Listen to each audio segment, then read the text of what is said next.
दोस्तों, क्या अमेरिका का दोस्त होना उसकी दुश्मनी से भी ज़्यादा खतरनाक है? आजकल सोशल मीडिया पर हेनरी किसिंजर का एक पुराना बयान बहुत वायरल हो रहा है। अमेरिका का दुश्मन होना खतरनाक हो सकता है, लेकिन उसका दोस्त होना घातक है। यह चर्चा आजकल क्यों शुरू हुई? क्योंकि हाल ही में दिल्ली में हुए रायसीना डायलॉग में अमेरिकी डिप्टी सेक्रेटरी क्रिस्टोफर लैंडो ने एक ऐसा बयान दिया जिसने भारत के कूटनीतिक गलियारों में हलचल मचा दी है। उन्होंने साफ कहा कि अमेरिका वह गलती नहीं दोहराएगा जो उसने 20 साल पहले चीन के साथ की थी। आज हम इसी मुद्दे पर बात करेंगे कि वह गलती क्या थी और भारत के लिए इसके क्या मायने हैं। नमस्कार, मेरा नाम है प्रखर और आप देख रहे हैं प्रखर इनसाइट्स। दोस्तों, समाचार एजेंसी ANI के मुताबिक अमेरिका के ट्रेजरी सेक्रेटरी स्कॉट बेसेंट की बात को दोहराते हुए कांग्रेस ने प्रधानमंत्री नरेंद्र मोदी की चुप्पी पर सवाल उठाए हैं।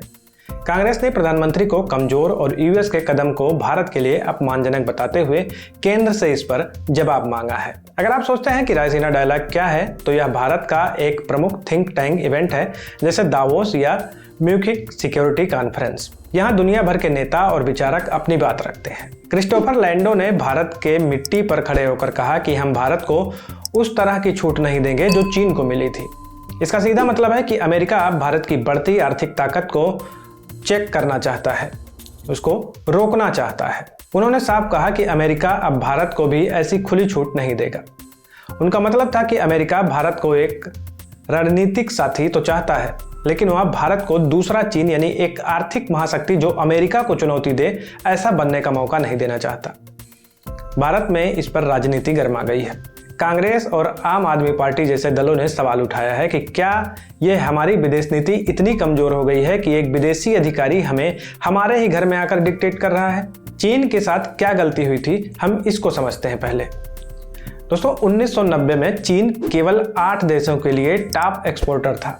आज वह 125 से ज्यादा देशों का सबसे बड़ा एक्सपोर्टर यानी निर्यातक है।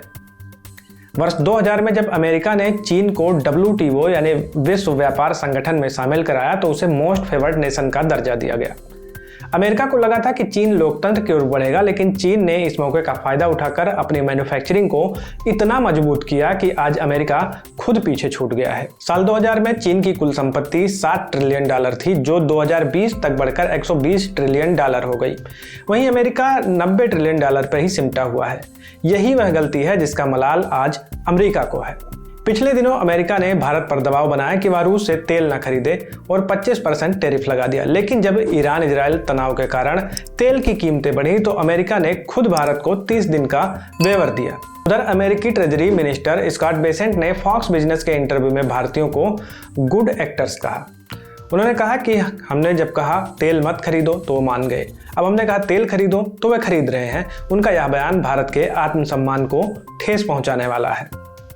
कयास लगाए जा रहे हैं कि क्या अमेरिका भारत की आंतरिक राजनीति में अस्थिरता पैदा करना चाहता है ताकि भारत का ध्यान अपनी आर्थिक प्रगति से हट जाए। दोस्तों, भारत 2047 तक $35 ट्रिलियन की इकोनॉमी बनाने का लक्ष्य लेकर चल रहा है।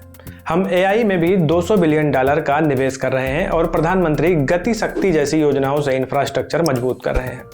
अमेरिका को डर है कि भारत का टैलेंट जो आज सिलिकॉन वैली को चला रहा है, अगर वह वापस लौट गया तो भारत एक अजेय महाशक्ति बन जाएगा। जैसे जोहो के फाउंडर ने भी हाल ही में भारतीयों से वापस लौटने की अपील की थी। दिलचस्प बात यह है कि चीन ने भी इस पर बयान दिया है कि अमेरिका भारत को रोकना चाहता है और हमें आपस में लड़वाना चाहता है। तो अब भारत को अपनी चुप्पी तोड़नी होगी। हमें अपनी व्यापारिक नीतियों में और भी दृढ़ होना पड़ेगा। अमेरिका के साथ संबंध बराबरी के होने चाहिए, ना कि आदेश मानने वाले। क्या आपको लगता है कि भारत को अमेरिका पर आंख मूंद कर भरोसा करना चाहिए? अपनी राय कमेंट बॉक्स में जरूर बताएं। दोस्तों, अमेरिका आजकल जिस तरीके से भारत के मामलों में टांग अड़ा रहा है, जैसे टैरिफ बढ़ाना हो गया, तेल खरीदो ना खरीदो, किससे खरीदो, कब खरीदो, और ये अभी जो दुनिया भर के बयानबाजी कर रहा है, क्या इस तरीके के मामलों में भारत को अपना स्टैंड लेना चाहिए और अमेरिका को कुछ संदेश देना चाहिए? आप क्या सोचते हैं इस मामले में? क्या ये एक कूटनीतिक तरीके से सही है या भारत चुप है?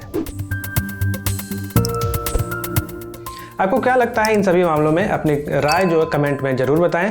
मिलते हैं नेक्स्ट वीडियो में, तब तक के लिए जय हिंद, जय भारत।